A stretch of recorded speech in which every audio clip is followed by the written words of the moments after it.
Installation varies depending on the type of first flush water diverter used.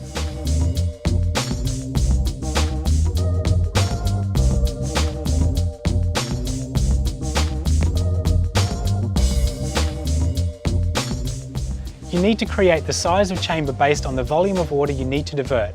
The chamber then fills and the ball floats to the top, sealing off the chamber and diverting the rainwater to the tank for collection.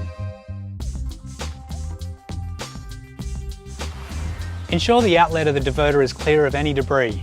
If the outlet is blocked, the chamber will not empty and the first flush of water will not be diverted when it rains. Periodically unscrew the end cap of the water diverter to allow debris to fall out. Hose or wash the filter screen if required and clean the flow control valve.